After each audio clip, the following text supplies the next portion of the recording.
तो हरियाणा की पवित्र धरती पर पहुंचे हैं जगत गुरु शंकराचार्य अभिमुक्तेश्वरानंद जी। आज कोहंड में है, उनसे दो सवाल लेंगे। देश में कहीं चमत्कार की बात चल रही है और कहीं तो सवाल उठा दिए गए हैं कि शंकराचार्य जी दरअसल नकली हैं। कहीं सत्ता की बात चलती है, कहीं राजनीति की बात चलती है, धर्म के ऊपर भी सवाल खड़े कर दिए हैं। मीडिया की सुर्खियों में ये बात है। कहा जाए कि अध्यात्म के सुप्रीम कोर्ट हैं, आज कोर्ट की धरती पर पहुंचे हैं, उनसे दो सवाल लेंगे। माशरी जी प्रणाम आपको। मेरा सवाल आपसे ये है कि एक बात कही जाती है कि यथा राजा तथा प्रजा, तो शंकराचार्य होने के नाते राजा कैसा होना चाहिए? देखिए, राजा ऐसा होना चाहिए कि वो अपने को सब प्रजा का पिता समझे। जैसे कोई पिता अपने द्वारा उत्पन्न किए गए पुत्रों पर प्रीति रखता है, उनका परिपालन करता है, उनके सुख दुख का ख्याल रखता है, उनको शिक्षित बनाने के लिए, उनको स्वस्थ बनाने के लिए निरंतर प्रयास करता रहता है, अपना पूरा जीवन उनके लिए लगा देता है। ऐसे ही हमारे राजा को होना चाहिए। प्रजा को औरस पुत्र समझे और उनके कल्याण के लिए निरंतर चिंतन करें।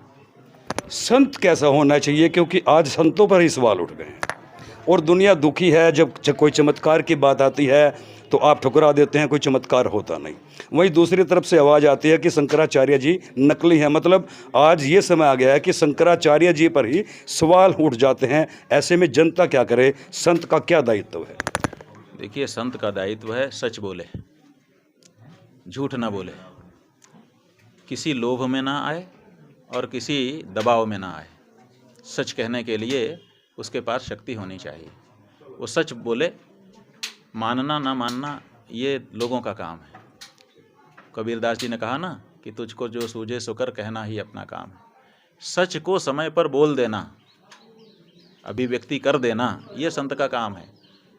तो वो अगर जो सच्चा संत होगा वो सच बात को सबके सामने रख देगा जनता के। मानना ना मानना उनका काम है। महाराज श्री संत का काम होता था ध्यान में रहना, जंगलों में रहना, अध्यात्म में पूरी तरह से खोए रहना। लेकिन आज देश की जनता देख रही है कि तमाम संत आतुर हैं मीडिया पर आने के लिए। क्या ऐसे में संत पर सवाल नहीं उठेगा? देखिए, जंगल में रहने की जहाँ तक बात है, वो सब संतों के लिए लागू नहीं होती है। संतों में भी कोटियाँ हैं। हमारे यहाँ 4 तरह के लोग बताए गए हैं, जिनमें एक हैं तरण, दूसरे हैं तारण, तीसरे हैं तरण तारण और चौथे भी एक हैं जो न तरण न तारण। तरण वो है जो अपने उद्धार का प्रयास करता है कि भाई मेरा उद्धार हो गया, दुनिया जहाँ जाना हो जाए, हमें क्या लेना देना। तरण तारण वो है, और तारण वो है जो अपने उद्धार की चिंता नहीं करता है लेकिन दूसरों का उद्धार के लिए प्रयास करता रहता है। तरण तारण वो जो है खुद का भी उद्धार हो जाए और दूसरों का भी हो जाए। और न तरण न तारण वो है जो अपने भी उद्धार का प्रयत्न नहीं कर रहा है और किसी का उद्धार देख करके जाके वहाँ भी टांग खींच ले रहा है। तो ये 4 तरह की प्रकृति के लोग हैं।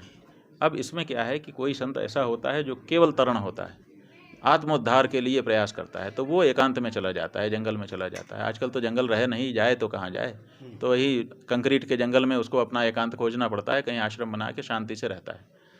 तो वो आत्मोद्धार के लिए प्रयास कर रहा है। लेकिन जो ऐसे हैं कि वो अपना तैरने के साथ साथ दूसरों को भी तारने की इच्छा रखते हैं, उनको तो समाज में जाना पड़ेगा। उनको आचार्य कोटि के संत कहा गया है। शास्त्रों में उनके लिए कहा गया है कि वो निरंतर लोगों को प्रेरित करते हुए लोगों के बीच में जाएं। तो जो आचार्य कोटि के संत हैं उनको तो लोगों के बीच में जाना होगा और उनके उद्धार का प्रयत्न करना होगा। करते हैं। मेरा आपसे अंतिम सवाल है कि जनता बड़ी भ्रमित है वो इस बात को लेकर के कि राजनीति के लोग तो राजनीति करें, लेकिन जब संत समाज राजनीति लोगों के पक्ष में खड़ा हो जाता है तो ऐसे में फिर जनता का भला कौन करेगा? नहीं, सवाल ये है कि संत जो है वो राजनीति में कैसे खड़ा हो सकता है। देखो, सच बात ये है कि कोई भी संत राजनीति में नहीं खड़ा हो सकता। क्यों नहीं खड़ा हो सकता? क्योंकि जो संत है, जैसे मान लो हम ही हैं, तो हम घोषित रूप से धार्मिक व्यक्ति हैं, ठीक है ना, हिंदू धर्म के लिए समर्पित व्यक्ति हैं। अब जब राजनीति हमको करनी होगी तो हमको किसी न किसी राजनीतिक पार्टी का सदस्य बनना पड़ेगा। सदस्य जब हम बनेंगे तो किसी न किसी राजनीतिक पार्टी का बनेंगे। आज की तारीख में जो भारत का चुनाव आयोग है उसके यहाँ कोई भी पार्टी जो पंजीकृत है या नई पंजीकृत होने के लिए जाएगी तो वो कहते हैं कि पहले शपथ पत्र भरिए कि आप धर्मनिरपेक्ष होंगे। तो जब कोई पार्टी धर्मनिरपेक्षता की शपथ लेकर के वहाँ पर रख देती है, उसी के बाद उसका पंजीकरण होता है। तो चाहे भाजपा हो, चाहे कांग्रेस हो, चाहे आपकी जो भी यहाँ की पार्टियाँ हैं, ये जितनी भी पार्टियाँ हैं सब धर्मनिरपेक्षता की शपथ ले चुकी हैं। तो धर्मनिरपेक्षता की शपथ ले चुकी जो पार्टियाँ हैं उनका जो सदस्य होगा वो भी धर्मनिरपेक्ष हो जाएगा। तो धार्मिक कैसे रहेगा?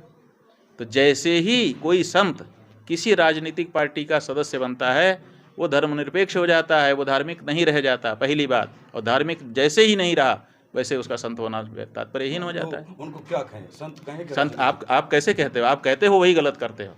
जैसे ही संत किसी पार्टी का सदस्य बना आप उसको राजनेता कहिए, उसको संत मत कहिए। नियम के अनुसार तो उसको चोला छोड़ देना चाहिए। राजनीति करना है तो चोला क्यों?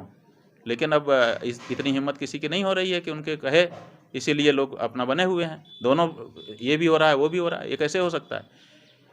संतों का काम है राजनीतिज्ञों का मार्गदर्शन करना, जरूरत पड़ने पर, हर समय नहीं। देखिए, जब राजा भटकने लग जाए, दिशा गलत रास्ते पे जाने लग जाए, तो संतों का काम है कि उस समय उसको टोकें, ए भाई गलत रास्ते पे मत जाओ।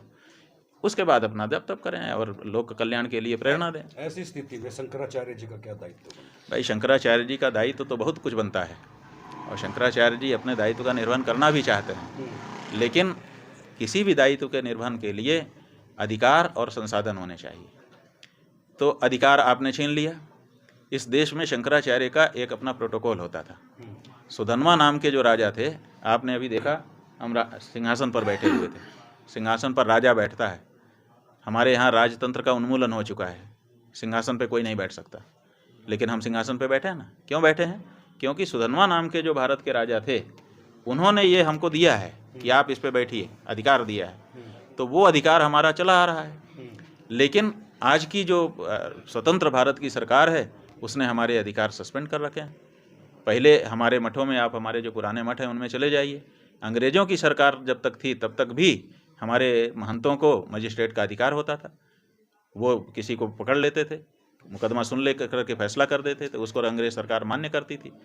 अब हमारे महंतों का क्या, शंकराचार्य जी का ही कोई अधिकार नहीं है। आज हम अगर कोई निर्णय दें उसको कोई मानने को तैयार नहीं। तो एक तो हमारे अधिकार इन्होंने सस्पेंड कर रखे हैं, इसलिए हम बोल करके भी क्या करेंगे?